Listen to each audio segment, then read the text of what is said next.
Now, we like our compact crossovers with all the fixins on it, especially with all the models coming out with all the toys, all the convenience features that you might want out of your car. But what if you strip them down to the bare minimum? What if you come to a realization that what matters most to you is how it drives, how it's built, and how it's of a value for you? What's going on, guys? It's Roy Robles here from Zigwheels.Ph, and today we'll take a review of the Maxus D60 Pro.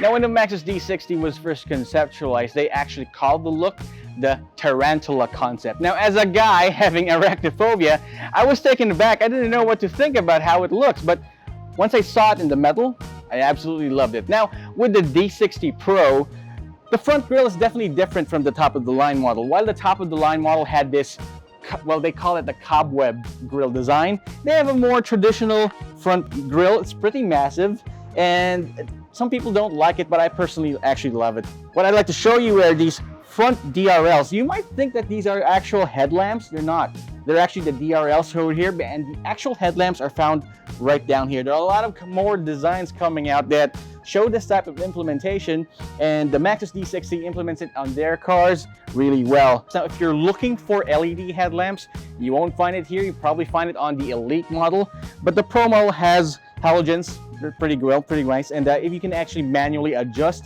the leveling of the headlamp, so if you find it too low, you can adjust it right up there. There's no problems.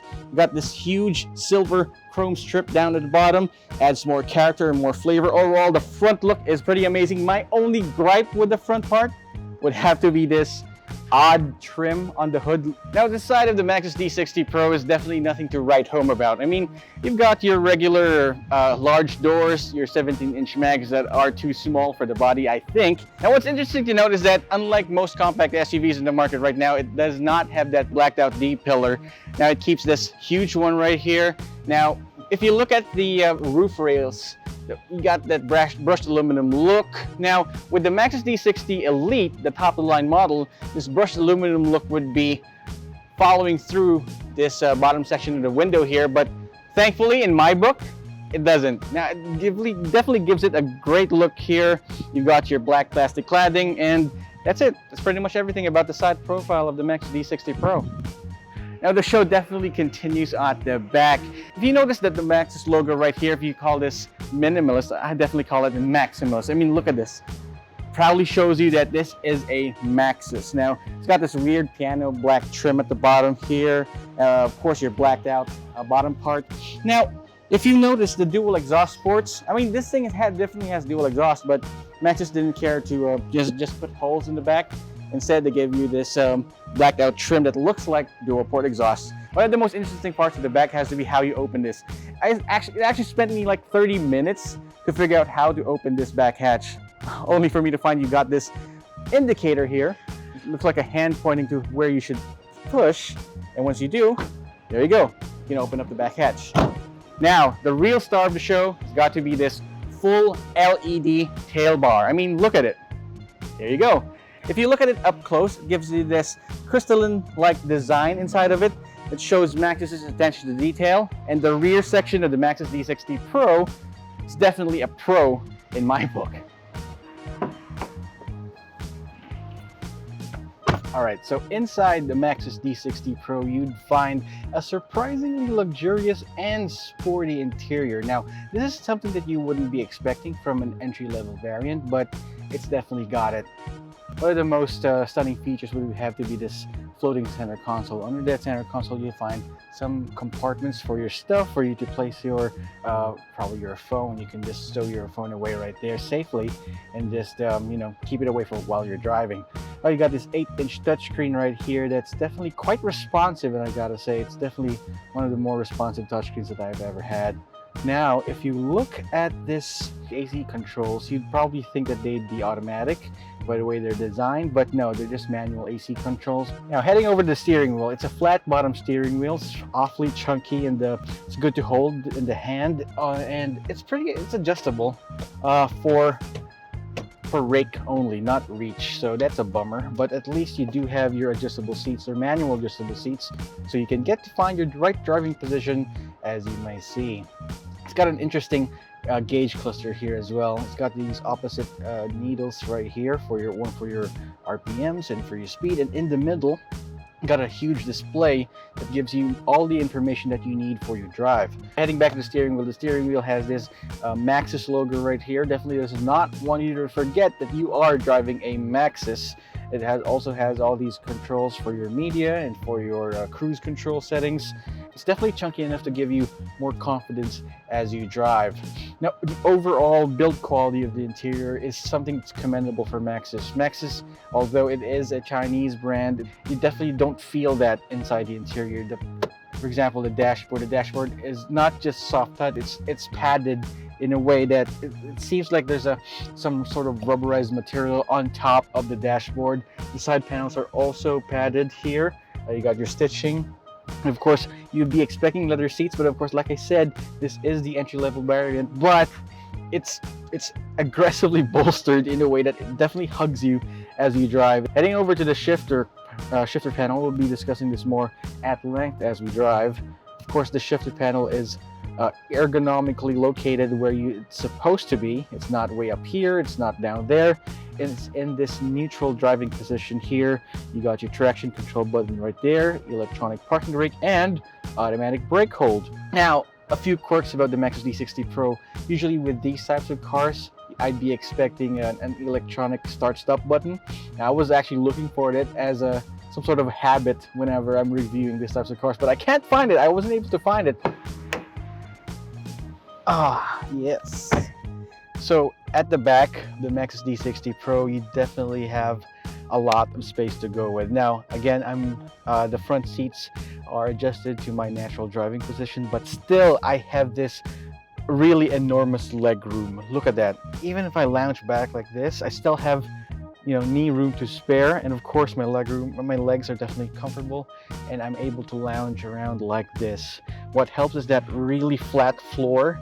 There's no center transmission tunnel to speak of, and of course these seats are probably the most comfortable rear seats I've ever been in so far. All right, so far the Maxus D60 Pro definitely delivers with convenience features for the back seat passengers. You've got your rear air vents down there, 5-volt charger, a 5-volt USB port, and of course your mandatory 12-volt power socket for you to put any of your devices there as well. And a few things about that is that the doors to the back have these scratchy hard plastic interiors here, unlike the ones in the front seat, but at least for where you're going to place your arm in, that's soft touch, that's padded, so no problems. Also, if you notice, the windows close all the way down and all the way up. Unlike most other cars where just stop right there, they give you all the space right for you. Now, the Maxus D60 Pro does not have a sunroof, but that's fine. It's no worries. Like I said, this is one of your basic crossover SUVs. Everything that you need is right here, and not much else. But you do have this center armrest that also doubles as a spacious bottle and cup holder, so you got that going for you. One thing to note, some cars, they don't even have map pockets in the back, but the Maxus D60 Pro, it has a map pocket and 2 more compartments up here. It's like the designers of the Maxus D60 Pro went over to Home Buddies and decided, hey, let's give these guys all they want in the interior. So yeah, this is a great place to be, and it's not just good, it's actually great.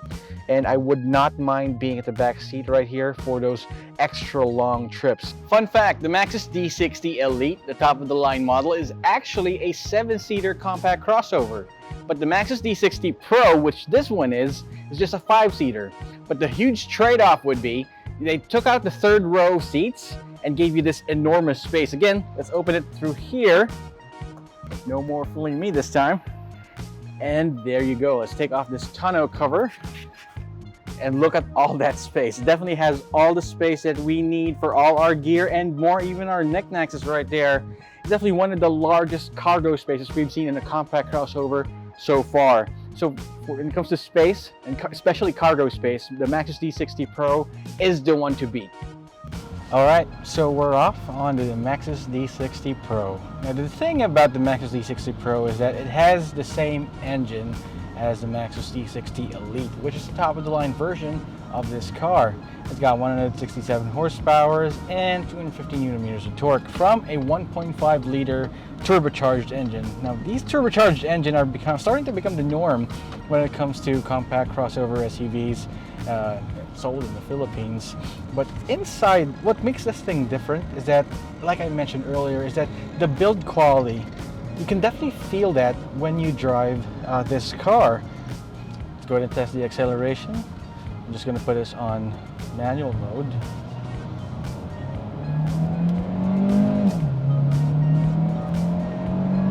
So the thing about small displacement turbocharged engines is that, well, acceleration really isn't their strong point. I know it has 250 newton meters of torque, but it's going to take some time. As soon as you dig into the accelerator pedal right there, you'll need a second or two before you can pull away. But once you hit speed, once you start advancing, and especially in the Maxus D60, the transmission will definitely start to pick up, start to help out, and tell the engine that what the correct engine speed would be, and you'd be off to the races. But speaking of transmission, the Maxus D60 Pro runs on a 7-speed dual clutch transmission. Now I know what you're thinking. We've mentioned this before. Dual clutch transmissions usually have a bad reputation, especially in the Philippines, with them breaking down. But the difference is this is called a wet type dual clutch transmission. So things that transmission is actually cooled down whenever it operates. So you know the chance of it breaking down is much less than when you have the conventional type of dual clutch. But a 7-speed transmission definitely pairs well with that engine. Now during normal cruising, you definitely would feel the smoothness of how it works. Usually with dual clutch transmissions, it's kind of jerky, especially with traffic. But with these modern transmissions, actually are pretty good. They're awfully smooth, especially with shifting. All right, for ride quality, this car rides on McPherson struts up front and multi-link suspension in the rear. It also has those 16 inches with the wider profile tires. So as a driver, I myself, it feels all right. It feels all right. The noise part of the NVH levels, it's all right. You can basically hear that motorcycle pass by. It's passable, to say the least. But one of my complaints from rear passengers is that they can actually feel the road. Unlike most of the other compact crossovers we've reviewed in the past, where they basically were sitting pretty in the back, no problems. But this time with this car, they can actually feel the bumps on the road. But when it comes to noise and harshness, that's no problem. Everything's kept in check. It's just that it basically rides harder than your usual SUV. So my final point about the suspension on the Maxus D60 Pro is that it's basically leaning towards the S side of SUV. You know, the S in SUV, stands for sporty, right? It's for sport, right? And I'd say that the suspension is more attuned to being sportier than bouncy. It's not bouncy per se, but you can definitely feel the vibration inside whenever you pass by road imperfections. I'm not saying that's a bad thing. You know, some drivers like that. Some drivers like some road feel in their drives, in their SUVs. It's just that if you're the passenger of a sporty SUV, I don't think that's something that you'd be looking for. You'd be looking for smooth, you're looking for boat-like type of suspension. But this strikes a good balance all in all. Fuel economy in the city would be around 7 to 8 kilometers per liter in the city. I know you think that's not good, but if you compare this to the same segment, that's pretty par for the course, and that actually is pretty good for compact SUVs. Don't compare this to a smaller vehicle. Don't compare this to a hatchback or a sedan. This is a heavy SUV right here, and 7 to 8 kilometers per liter, heavy traffic, that's well and good. We tried this out on the highway. pulls out around 10 to 11 kilometers per liter. Again, that's par for the course for compact crossover SUVs. All right, let's talk about safety features. You got your standard dual airbags for the front passengers, dual side curtain airbags, on the front side as well. You got your seat belts, you got your ABS or the electronic brake force distribution, traction control, rear camera. That's it. Like I said, this is the pared down version of the Maxus D60. It doesn't have any of those safety nannies like lane departure warning, lane assist control. It does not have any of those. Proximity sensors to bug you while you're driving, or blind spot monitoring system. Nope, it doesn't have any of that. This is definitely everything that you need and nothing that you don't when it comes to your compact crossovers SUVs. Sometimes that's what's enough, you basically don't need any of that, especially if it's going to add more to the pricing. All you need is a good, solid, compact crossover SUV, and that's what it is right here. The build quality is stellar. I'm not going to mince my words and say that the build economy is okay for the price or okay for the brand, but even if you compare this next to Japanese or even other Chinese models, even American models, this car is well worth it. Pricing for the Maxus D60 Pro starts at 1,148,000 pesos. Now, at that price point, it sure is more expensive than your regular run-of-the-mill subcompact crossover SUVs that are naturally aspirated and are much smaller than this one. What this does is that it undercuts most of the competition when it comes to space, when it comes to power, when it comes to, overall ergonomics inside the vehicle.